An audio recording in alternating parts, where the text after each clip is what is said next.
I don't want no oil, a spoil in my shoreline. I like fish much better than crud. I like birds and things, a-creeping and crawling. Won't trade no more oil for blood.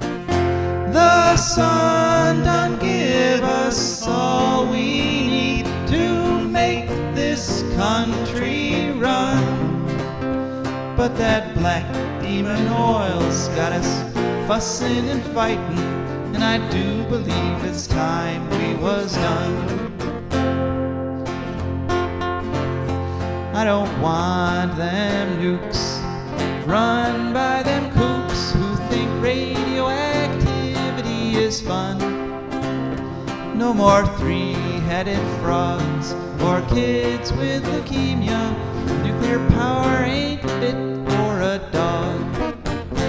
The sun done give us all we need to make this country run. But that nuclear power's got us fussing and fighting, and I do believe it's time we was done. No nukes! Good morning, Toledo, and good afternoon, Columbus. Good evening, Toledo or Bowling Green, and hello to everyone on the internet, wherever and whenever you are. My name is Joe DeMare, and Ideally, I would be here with my co-host, Rebecca Wood. Ah, there you are. Hey, Rebecca. Here I am. Excellent. So today's a little bit of a challenging day. Well, first off, happy Easter, everybody. Yes, it's a beautiful Easter morning, and hope everybody's celebrating it in the way that they do. It's a really nice holiday, very hopeful holiday this time of year when spring is coming and life is returning to everything. I actually, unfortunately, Rebecca and I are not in the studio today because a form of microscopic life took up residence in my body. And I was pretty much down for the count all day yesterday. I had to spend the whole day in bed. I'm not 100% today, but I'm good enough. Rebecca and I are here on Clean Feed, and hopefully we'll House be guests able are the worst. Yes. So we got an excellent show for you today. We're going to chat for just another 10 minutes or so here. And then we have a guest from way up north, from the northernmost parts of Ontario. In fact, her name is Brennain, and she'll be talking to us about the nuclear-free north and the plan to dump nuclear waste on the indigenous people living up there. Then we're going to hear from our advertisers and patrons. And then, Rebecca, will be your turn to take the mic. And what will you be talking about today? I will be talking about eggs. Eggs. Okay. Very appropriate for Easter. Yes. Then it's Ecological News. And hopefully at some point during the show, we'll hear from you at 877-909-1007. That's 877-909-1007. We're not guaranteeing anything this week because this is a little bit of we had to make this decision just this morning to do it this way remotely, but hopefully we can get you on and talk to you. So it was quite a week for me, and in a way it's not surprising that I kind of took ill here, just because, as you'll recall, last Saturday, we had that huge town hall in Bowling Green that I helped with, and then we had protests. Well, first we had the Eco Fair that went very well. The one that we talked about last week with Nick Hennessy. That was a great event. And then after that, the Environmental Action Group at BGSU held what they call Bloom Fest, which is a big eco concert. That also went well. Then in Bowling Green, anyway, we had a protest on Friday, and then we had another protest yesterday. And of course, the one yesterday was the national protest, and apparently about 4 million people participated in that one around the country. And there were huge crowds, record crowds in places like Denver. And one thing that really shocked the organizers is that there were huge crowds in the reddest of the red states. There were huge crowds in Ohio, Florida, Kentucky, Tennessee, North Carolina, South Carolina, Iowa. So these are all places where Trump won by massive amounts. But the thing is, and I am heartened by this because this was my belief, but this kind of proves that it's true, is that the people who voted for Trump didn't really sign up for all the really terrible stuff he's doing, especially to the environment. You know, he's put out an executive order that he wants to log 280 million acres of our national forests before he's through with office, and that's pretty much everything. That's like 95% of the national forests. He wants to be tree stumps before he leaves office. He also, Trump is coming for your trees. Yep. He's also taken a marine sanctuary and with an executive order opened that up to fishing. So kind of eliminates the whole idea of a marine sanctuary. And so this was a very busy week, and so I guess the theme for this week's show was sort of politics versus the environment, because we have the ecological solutions to pretty much all our environmental problems. Really, it has come down to just politics, and politically, people moving politically to block the solutions that other people are trying to put into place. And it's kind of appropriate at Easter time because, of course, part of the whole Easter story was Jesus versus the bureaucrats in that Pontius Pilate, was the Roman guy who sentenced him to death, basically. But he did it. Basically, it was sort of an overwhelming, a dictatorial government just making a really bad decision. And so that's kind of what we're seeing here in terms of the federal government deciding to destroy, huge chunks of our environment. So it's not a good situation, but at least we do have spring now, and so it becomes even more important. As things kind of get more stressful, it becomes even more important to sort of get out and enjoy what there is while it's there. And so I did want to share with you, I went walking. We have a nice park here in Bowling Green called Winter Garden, and I went walking there the other day, and I saw a whole bunch of frogs. I just wanted to share 30 seconds of frog noise with you to kind of calm everything down and sort of get you ready for the rest of the show here.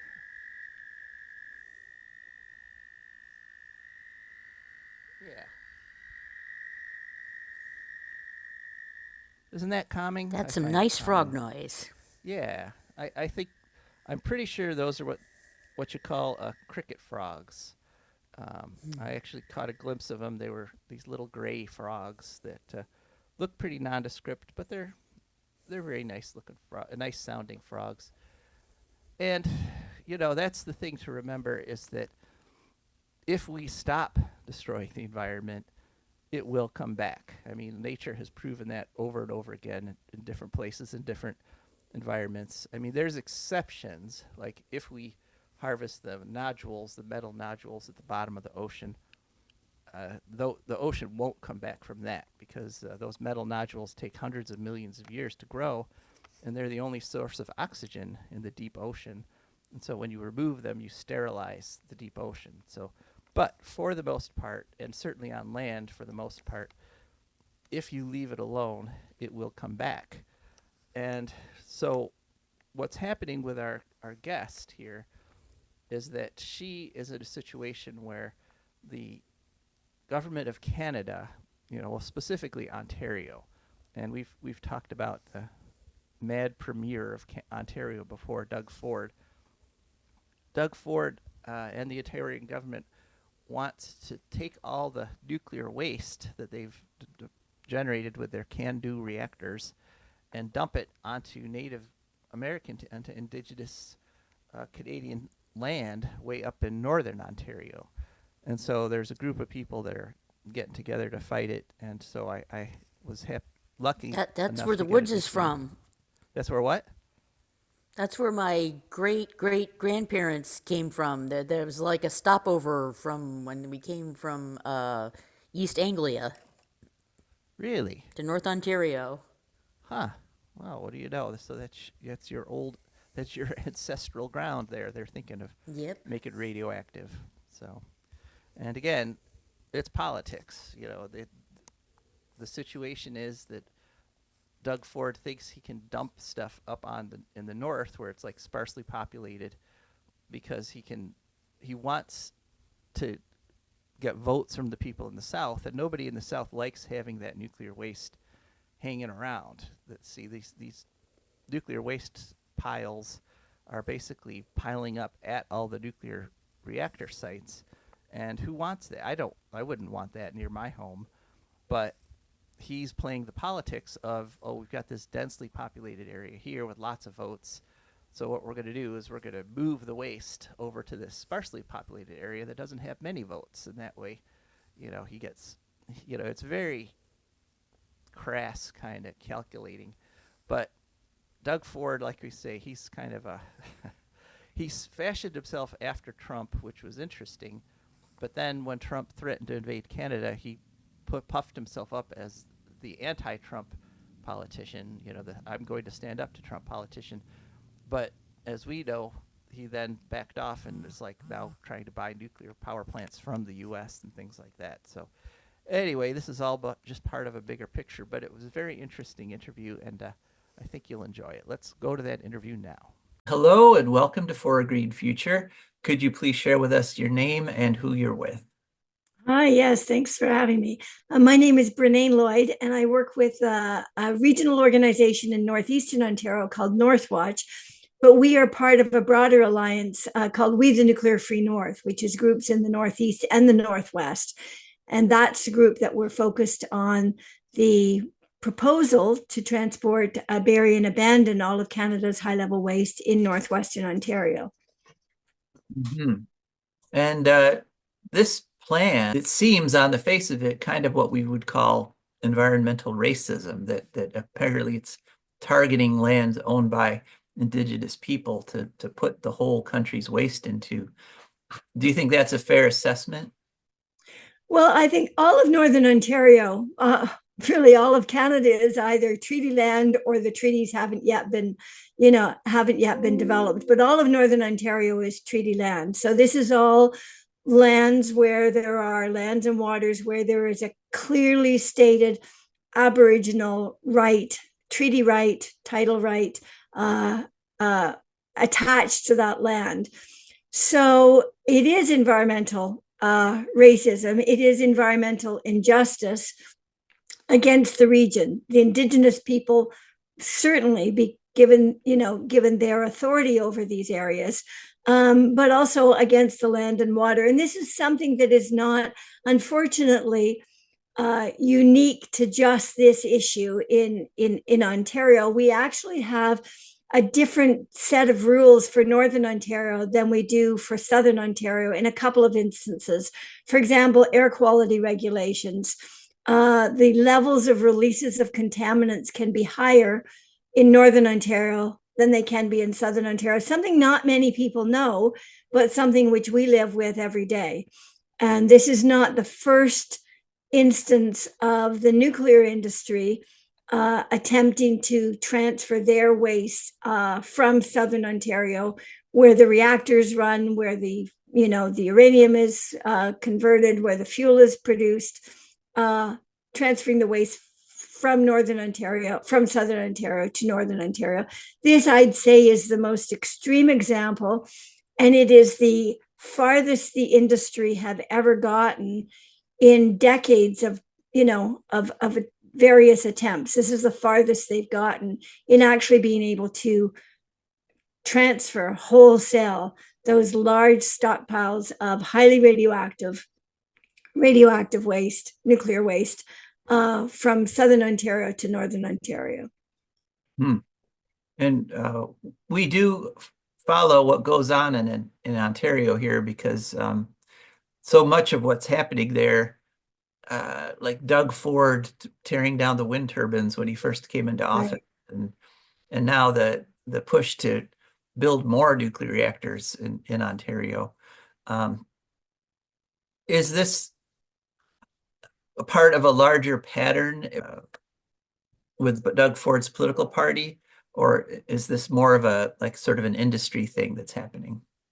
Well, I think there is an overall pattern with the Doug Ford government that is very anti-environment. So you've mentioned a few, this push to build more reactors at huge public expense. And, he's cloaking both his aggressive campaign in favor of more nuclear and his aggressive campaign in favor of more rapid mining of what so-called critical minerals. It's all cloaked in response to the climate crisis. But at the same time, he is literally requiring bike lanes to be ripped up. He is not funding public transit. He's not, taking any of the reasonable actions on to respond to the climate crisis. Instead, he's taking these unreasonable actions. So it is part of a broader pattern of being both very very driven by the large corporations, and not really having an actual plan to respond to the climate crisis. And so this nuclear waste proposal that they have, this nuclear waste scheme, it would be to transport 2 to 3 very heavy, very large trucks, 35-ton trucks every day for over 50 years, a very long distance. It's on average 1,700 kilometers, so that's about 1,000 miles every trip.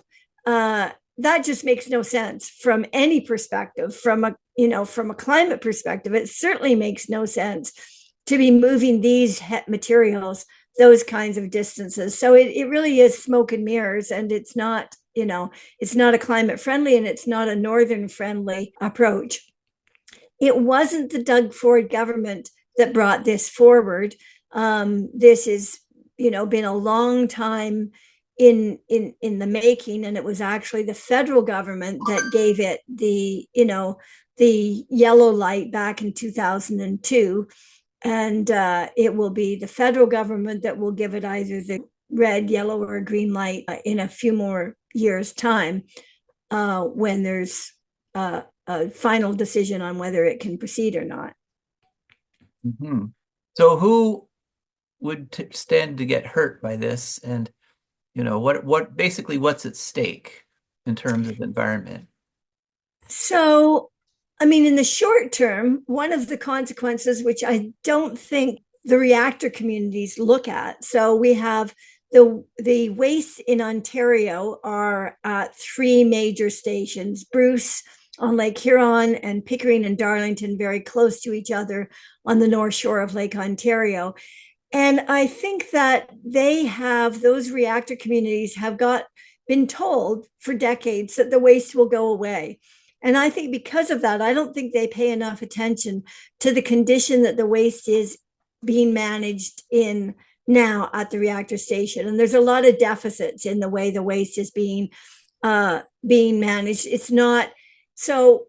The first is a lost opportunity cost to actually do better in terms of how the waste is managed. Next set of consequences is for those along the transportation route, the drivers for sure, perhaps, but also all the bystanders, all the fellow, occupants to the vehicles that are traveling with it.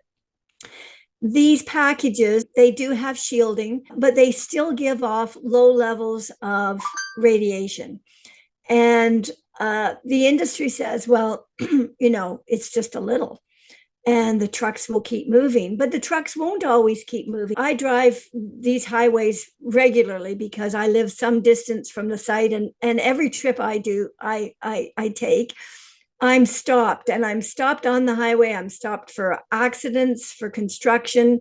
The roads closed for extreme weather event, whether it's forest fires in the summer or flooding in the spring or snow or freezing rain in the other 3 seasons. So the trucks will not keep moving, and exposure an exposure is what can cause you harm, and there's no level of exposure to radiation that doesn't have some risk associated with it. Exposure is a combination of dose, how much is coming off the object, distance, how far you are away, and duration, how long you're exposed. And so they might have done some calculations that says, oh, it'll be, it'll just be a little and it won't be for long, but it won't be just a little and it won't be just passing through. So the next, and of course, then if there was an accident, if there was a breach of the container and there were larger releases, then there would be consequences for the people in the vicinity, and the people and the environment in the vicinity of that accident. And we're very concerned about the very poor information that the emergency responders, the first responders in our region, in Northern Ontario, lots of the first responders are volunteers. They're a volunteer fire department or a volunteer force. Some of them are from the First Nations. And they're given very poor information. It's actually a guide, an emergency guide, which is shared between Canada and the US. And it's just astonishing, the pages that describe how first responders should deal with radiation related materials, radiological materials. It's shocking. It says, due to the level of packaging, there's minimal risk in approaching due to the level of packaging, which is just absolutely not sound, not good advice. So we're very concerned during transportation about exposure, and I would say unnecessary exposure to volunteer first responders because they haven't been given the right information. Then the waste actually arrives at the site. It'll be opened up, lots of releases as it's moved from the transportation package to the final container, releases to air, releases to water, exposure of workers, and then it'll move underground. And when it moves underground, it'll be a best case scenario, it will be a slow process of releasing the waste from the container. The containers break down, it's released, and it will make its way to the surface, and that's to the air and the water. And this site that they've selected is at the height of land of two different watersheds, the Wabigoon and the Turtle Rainy River. So those consequences will be to downstream communities and downstream environments, and they will be forever. It's the specific radiation that gets out of a truck, truckload of waste. That's gamma, right? That actually that's gamma. Pierces the sides of the truck. And so any emergency people would be getting gamma doses just by approaching it. That's right. But there's also surface contaminants. There's also alpha materials are surface contaminants on the package. And when the packages when the waste is being transferred, there will be releases of alpha, beta, and gamma radiation. And those are different and difficult, and they're very difficult to monitor. So in the case of an accident, there could potentially be releases, even if the container remained intact. If there was contact, there could be, contamination through surface contaminants. Yeah. So that's very difficult to detect. So where are you in this fight? What's the current situation? So the current situation is that the industry organization that is leading this program, the Nuclear Waste Management Organization, they announced in November that they had selected the site. They had said for years they would only proceed if they had an informed and willing community, and the community had to make a compelling demonstration of willingness, and that did not happen. They describe two communities, Ignace, the township of Ignace, 45 kilometers away, so 30 miles away, and in a different watershed, so not at risk other than the transportation risk, which hundreds of communities are subject to. And then the community of Wabigoon Lake Ojibwe Nation, which says, we didn't put our hand up for this, but once Ignace went into the process, they by default, as the most immediate downstream First Nation, became NWMO's go-to community. So neither of those communities, so Ignace has signed a hosting agreement. but the township. But the mechanism for sort of checking with the residents was an online poll that didn't ask people if they supported the project. They asked people if they supported continuing in the NWMO process, which for people in Ignace means, do you want to continue to get more money from the nuclear industry? They've received $15 million to date just for being, just for giving their name, lending their name to the process. Wabigoon Lake Ojibwe Nation, they held a community referendum, and their referendum was on whether they would accept NWMO moving to the next stage, which is site characterization. And community said, yes, we accept that. But chief and council were very clear that this did not mean that they accepted the project. It did not constitute a statement of support. So the NWMO said for years, only if there's an informed and willing community, yet they went ahead, they selected the site, and now they're in the early stages, although behind closed doors, they've actually for a few years now, we can tell because we watch, there's a site where industry lists their requests for proposals. And they've been listing requests for proposals for consultants to do their impact assessment studies for a few years now. So they're well into it, but publicly they've only just begun.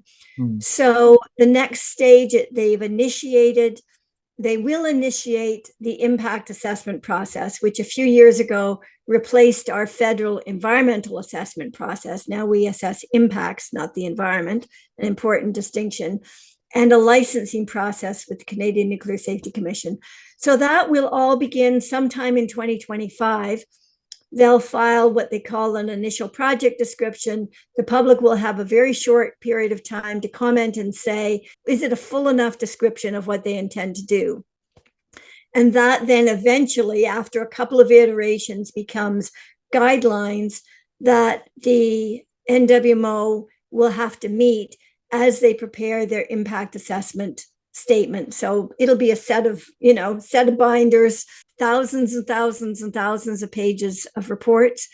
And at some point, probably about 3 or 4 years from now, there will be a review of those thousands and thousands of pages, and there will be a public hearing, and we will have a limited amount of time to speak at those hearings, and a very, very limited opportunity to put questions to the NWMO and their experts.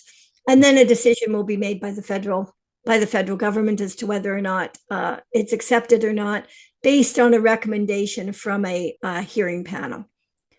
So, so where we're at right now is continuing to share information about the project and encourage people to speak out against the project. I mean, if there's any legitimacy to the process, it can't go forward if there's continued identification of issues, continued opposition. Already, Treaty 3, so the large land area, the treaty area is Treaty 3. And the chiefs in assembly of Treaty 3 last October passed a unanimous resolution opposing the project. There's growing concern in Manitoba. There's some conversation within Manitoba with the Manitoba government. People in Manitoba are concerned because they're downstream. People in the Rainy River International Falls area. This is also a project that has cross-boundary effects, because Rainy River, Lake of the Woods, those are international waters shared by Canada and the US, and they have the potential to be impacted as well. How could people follow you folks and keep up with what you're doing? So we're on Facebook, We the Nuclear Free North, or a website, wethenuclearfreenorth.ca. And if you go there and you sign up for our email list, and we put out a monthly newsletter about 5 or 6 times a year. We don't always make quite monthly. And we have things for people, sort of at different times. There are, we'll put out a request if people can write a letter. And for an American audience, the Great Lakes are at risk. Great Lake Huron, Lake Superior, through the transportation route. And those international waters of Rainy Lake and Lake of the Woods are certainly at risk because of this project and its downstream effects. So really, I think voices from the U.S. Are always of well, maybe a little less recently because the voices have gotten kind of noisy. Yeah. But generally speaking, particularly on Great Lakes issues, voices from the U.S. have had some real influence in the past. So I don't think there's enough recognition that the project will potentially impact international waters. And I think that's a very important point that our American neighbors could raise. Anything you'd like to add? I think that this is a long haul. In the US, we've watched Yucca Mountain come and go, and then whispers of it coming again. This is a very long haul. And if everyone has a relationship to these issues, you live in a reactor community, you're along a transportation route, or you use electricity generated by either a reactor or a utility that operates a reactor. So I would just encourage people, explore what's your relationship to this issue, and then act on it, pursue it, speak out on it, because this is an environmental injustice, and it's just not responsible. It's not responsible management of these highly radioactive wastes that are going to be with us forever. That was a great interview, kind of inspiring. And it always inspires me that wherever these things happen, people come up, people show up, and they start fighting them, and they try to prevent the environmental harm from being done. They don't always succeed, but they actually succeed more often than you would think, given the outsized resources that the nuclear industry has, or that the other polluting industries have. Citizen groups win a lot of the time, a much higher percentage than you'd expect if you were giving odds, for example. So now it's time to hear from our advertisers and patrons. Imagine a place where nature meets adventure, where you can climb, paddle, fish, and explore. That place, it's right here in Wood County. The Wood County Park District is here to protect, preserve, and inspire. We conserve natural and cultural treasures so you can enjoy the outdoors like never before. By maintaining green spaces, providing fun programs, restoring wildlife habitats, and leading outdoor adventures. Want to connect with nature? Try your hand at archery, bouldering, geocaching, paddling, rappelling, and more. Whether you're seeking experience or a peaceful retreat, our parks are open every day from 8 a.m. to 30 minutes past sunset all year round. Come explore, get outside, experience nature, your parks, your adventures waiting for you. Find us online at wcparks.org or on Instagram, Facebook, or X. Or you can call 419-353-1897.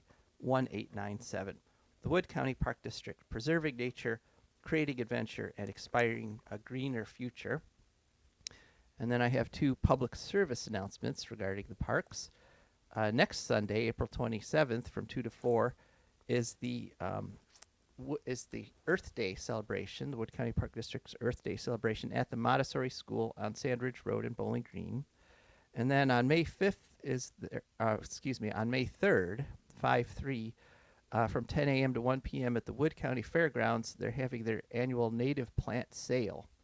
And a special announcement for people who live in Bowling Green: you can get 5 free native plants. They got a little grant, and all you have to do is show up at the City Hall and go ask for your free plant vouchers, and you can get up to 5 free plants at the native plant sale on May 3rd. And, of course, we're also brought to you by our patrons.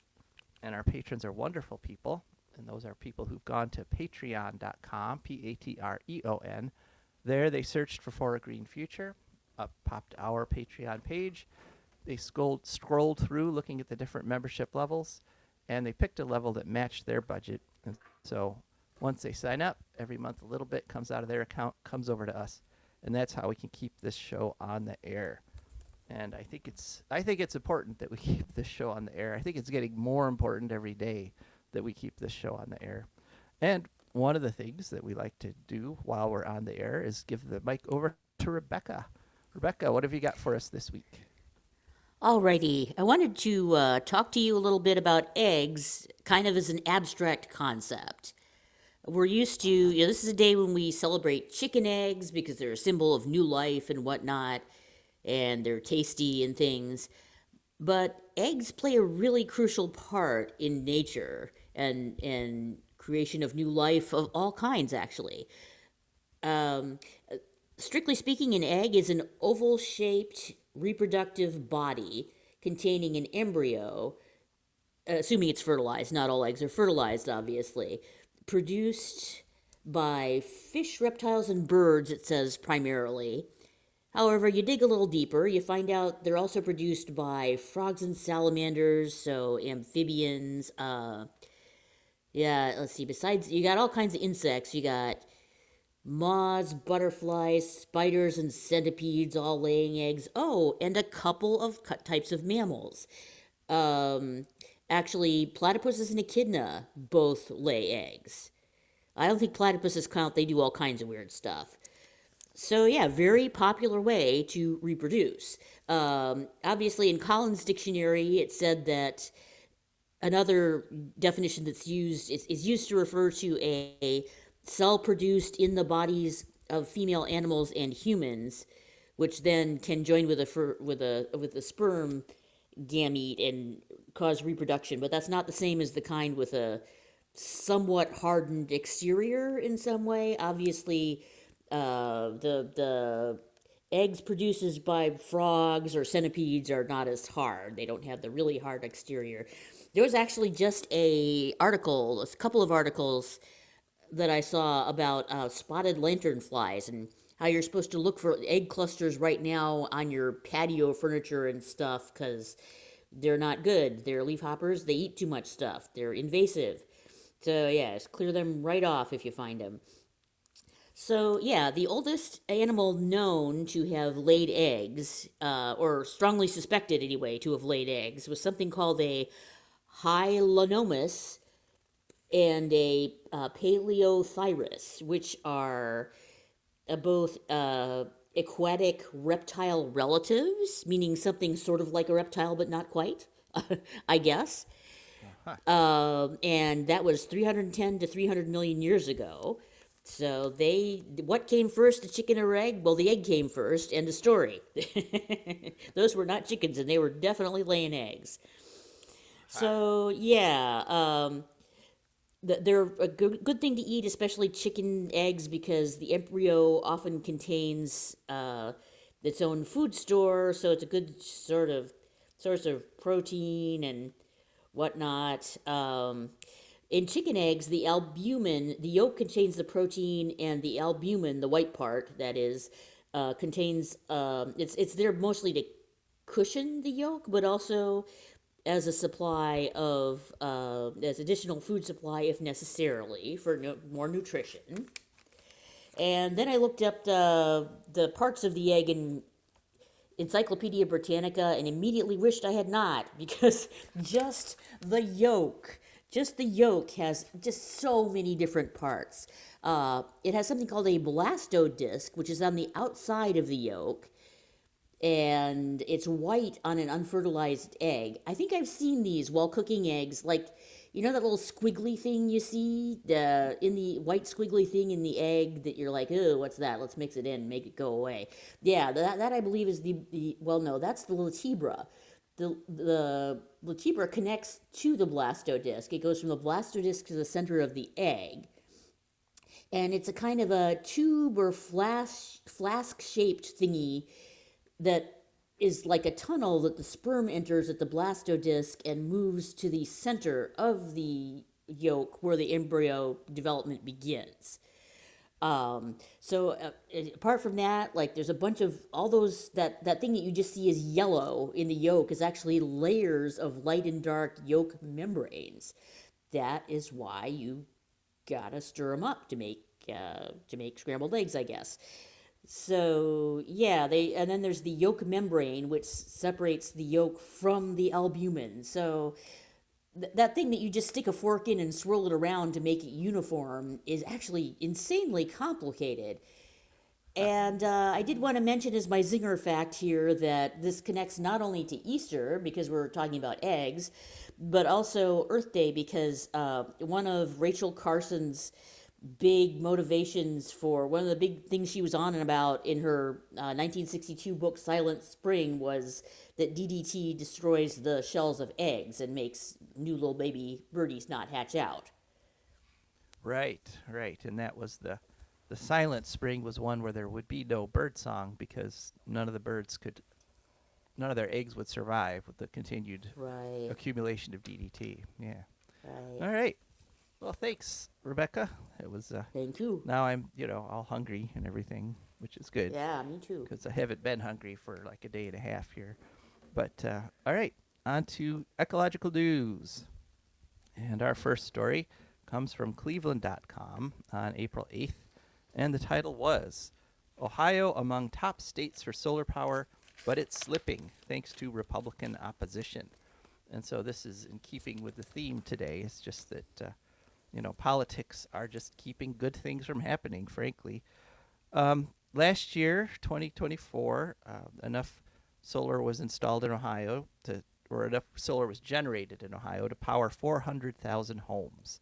That's 4,000 gigawatt hours, which is up almost double from 2023 when it was only 1,400 gigawatt hours. And it's been a steady increase. 2022 was only 920 gigawatt hours, 2021 673. And just 5 years ago, 2020, we only generated 164 gigawatt hours. So to go from 164 to 4,000 in 5 years is pretty good, except that other states are doing it even better. In 2024, Ohio ranked 12th nationally in terms of how much solar power it generated. And then in 2023, though, we were 5th because what's happened is North Carolina kind of took our spot. They were 12th in 2023, and now they bumped up to 5th in 2024.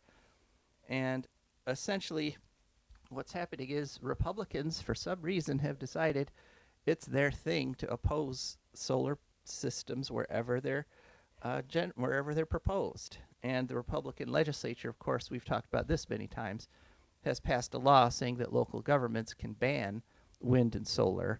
And so in a related story, and so what's happening is a lot of big projects are getting pulled. There was one, Grange Solar, just pulled a huge one that would have given millions of dollars in school funding every year to its area, but there was so much of this Republican opposition that they pulled the project. Related story, Canton reporter on 417, State Board denies application to build 150 megawatt solar farm in Stark County. And this was a $200 million solar farm. It would have been generating $1.5 million per year for the local school systems, but there was a group that basically said they don't like solar, and they packed the public hearings, and the siting board unanimously denied the application. It's interesting that there was no environmental justification for it. They just said, well, so many people are complaining that we're gonna deny the whole thing. And we know from other applications that what happens is you get a small group of people that are packing the comments with dozens and dozens of letters, whereas if you look at the number of people who submit letters, often if you just count the people, a majority actually want the solar, but the minority just keeps putting more and more negative stuff in, and they kind of overwhelm the pro-solar people. And now, it's kind of ironic because here in Bowling Green, we've got a data center going in, and nobody's making the argument about loss of agricultural land for this data center, even though it's going to... Funny thing. Something like 10,000 farm acres, which has been farmland ever since I moved in here, is going to be data center now. So no crops are going to be raised on this. Hey, I got a question. Yeah. Somebody was telling me the other day that they thought solar power should go in above parking lots and not on farm fields where it has been. Is that really true that the most of the growth in solar is on farm fields or former farm Well, fields? well, we need the short answer is we need both. Okay, we do need to Right. put stuff on parking lots and rooftops, and it's been estimated that just doing parking lots and rooftops is enough to meet like 35% of Ohio's electric demand just by itself. But the Right. reason things are going in on farm fields, the reason is that when you're a solar developer, it's a lot more time consuming to go around and talk to 500 parking lot owners and getting permissions and negotiating Right. deals to put solar panels up than it is to talk to one farmer. And when you talk, if you put your solar field on one farm, you can often get hundreds of acres. And so because it's the whole process is being driven by the market, by profit, that's why the farm fields are being used, because they're it's easiest and it's quickest and it's the simplest in terms of negotiating payments and stuff. So, Right. so short answer, we need both to get to 100% carbon free.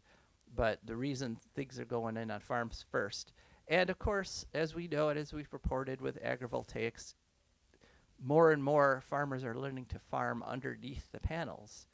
And it's Right. turning out to be a win-win for, so they don't have to stop being agricultural lands just because they've got solar panels on them. Okay. And now an interesting contradiction, because the state government has allowed local governments to ban wind and solar projects. But right now, according to Canary Media on a story on April 11th, Ohio bills aim to sideline local critics of carbon capture projects. So in other words, state government saying you can ban wind and solar, but you can't ban carbon capture and sequestration, which is basically Of when they course. inject carbon into the ground. If these bills go through, landowners will be forced to allow pipeline companies to inject CO2 below their properties, which has the potential to cause like fractures and basically all kinds of problems when the CO2 can burst out of these pipes if the pipes break. And there's actually been incidences where people have been, dozens and dozens of people have been hospitalized because you can't breathe just plain old CO2. You need some oxygen mixed in there. These bills would bar local governments from regulating. It's the opposite of wind and solar. And of course, we also need to remember that carbon capture storage is a scam, right? It hasn't worked anywhere. That was the big thing of the Biden administration. Oh, we can keep burning coal as long as we have carbon captured sequestration, but nobody's been able to do it at any kind of a scale with any kind of success, even though there's been tens of billions of dollars wasted on it. And one ironic twist to this story is that since the Trump administration no longer admits carbon dioxide is causing global warming, because they don't admit to global warming, this denial may scuttle the entire carbon sequestration industry, because if you fly in the face of science and say CO2 doesn't cause global warming, then why the heck are you wasting time injecting it into the ground? So we'll see what happens with this, but things aren't looking good in terms of the Ohio legislature. So we got to counter that with some positive note, an upbeat little bit of news here. EV sales are up. In fact, in the first quarter, 300,000 EVs were sold in the United States. That's up 11% from the first quarter last year. And overall, EV sales were up 7% last year over the whole year. 1.3 million EVs were sold. And that was a healthy increase, but it was not as big as the increase in 2023, which when 49% increase happened. But Tesla sales are down. So even though EV sales are up 11%, Tesla sales are down 9%. but that still leaves Tesla as the most popular EV in America, with 44% of EV sales being Teslas. Yeah, I've been homeless, and I've known a lot of other people who have, and I do not like that guy. No, yeah. I mean, literally, he's a guy who could literally end homelessness in the United States of America. He has enough money to do that, so it's interesting. But instead, he's going to end homeless people That's his plan. by putting us in Worldwide, jail. yeah. Well, I guess that's one way of ending homelessness. Yes. Worldwide, EV sales were up 35% in 2024, up to 14 million vehicles. And we also have to remember that EVs last longer. They have fewer moving parts. And so every EV that gets on the road is worth like 2 internal combustion engines in terms of long-term impact, the long-term reduction in carbon. So that's nice. All right, now kind of humorous story. Apparently, Atlantic salmon are on anxiety meds. Story in the Smithsonian on 4/16. Salmon are being exposed to our anti-anxiety medication, and it's making them take more risks, study suggests. So what they did was they took a drug called clobazam, and this is a study done by the Swedish University of Agricultural Science. And they find clobazam in the water because people who take it excrete it, and it doesn't get destroyed by sewage treatment plants, unfortunately. And so they found that that the salmon that were on clobazam didn't worry about anything. They just like swam straight to the ocean. But as opposed to normally salmon like are kind of cautious. They go from like pool to pool. You know, they hide under branches and stuff so they don't get eaten. But the Xanex salmon just kind of were like not bothered by anything. They also didn't school. Yeah, which is not a healthy thing. You know, salmon school together, and that helps protect them from predators like pike and things. But the Xanax salmon just sort of floated along by themselves. Explains all those deaths by selfie that we've had. Yeah, it's kind of applies, doesn't it? And it's reminded me of another study that was back in 2019, and that is that in areas where there's a lot of meth use, people excrete a lot of meth, and that also doesn't get destroyed by sewage treatment. And so the fish there actually get addicted to meth. And, Oh, boy. you know, if something happens, like they change their sewage treatment or something, they can go through withdrawal. So if you see a really shaky fish, you know, they might not be getting their meth. Okay. Next story.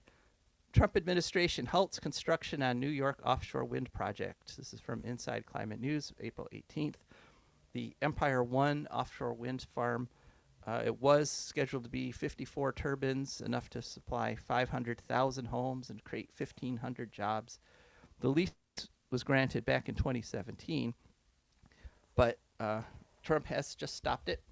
And, you know, he fired all the NOAA employees who have actually monitored wind turbines to see what the actual wildlife impacts are. Because Trump, of course, says, oh, I'm doing this to protect wildlife. But actually, European studies, and I'm sure the U.S. studies, had they been allowed to happen, but, you know, Trump just canceled them. The European studies show that having wind turbines actually benefits the local environment. You get more fish, more biodiversity, because they act like reefs. Basically, the base of the turbine acts like a coral reef, and so it's better for wildlife. But we're not going to get to know that now because Trump fired all the guys and women who were doing those studies. He claims it's to protect wildlife, but at the same time, on to our next story, he just opened up a marine wildlife refuge to commercial fishing. This is a story Trump. in Hawaii Public Radio on April 18th. Pacific Atoll National Wildlife Refuge, 900 square miles. Or 950 square miles south of Honolulu. It's 500,000 square miles, 500,000 square miles of islands and reefs. It was established by George W. Bush, actually, a Republican. And basically the fishing industry wanted this. They're like, there's lots of fish there. We just let us go. And apparently they must have made the right campaign contribution or something like that, because Trump literally with a stroke of the pen just opened up that whole wildlife refuge, completely negating his idea, the idea that he's doing anything for the environment to protect wildlife. Okay, that's just about our show. There's one more thing I wanted to mention, and that is regular listeners to the show know that we've spent a lot of time talking about HB 6, House Bill 6, the amazing story of graft and corruption that sent the Speaker of the House to prison for 20 years. Took bribes in order to benefit the nuclear power industry. Well, HBO just this past week has come out with a documentary on HB 6 that kind of lays out all the corruption and kind of puts it in the context of other sorts of corruption that's going on in our government right now. And so I've been trying to find a friend who's got a subscription to HBO, because I didn't want to. Used to have HBO. I didn't want to resubscribe just for this, but I think it's looking like I'm going to have to. So I'll watch that this coming week, and I'll have a report for you folks next week. So, well, that's about it for our show. Like we say, it's a beautiful Easter Sunday. Definitely get out there. And Tashi and I took our first solo walkie down to the corner and back, all by ourselves, since my hip broke in February. Oh, wow, that's great. We had a great Easter day. Did you have a cane, or were you able to just walk? I just walked. Wow. It's too hard with a cane. It's one more thing you got to worry about. That's how I end up graduating, is I just get annoyed with whatever hardware I'm using. Right. All right, Rebecca, congratulations. I'm glad you're literally back on your feet again. Okay, that's it for our show. Thanks so much for listening. This is Joe DeMare. And Rebecca Wood. And we are signing off.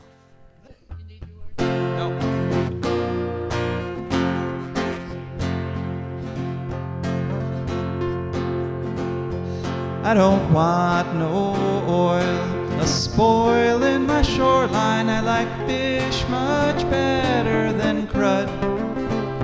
I like birds and things, a creeping and crawling.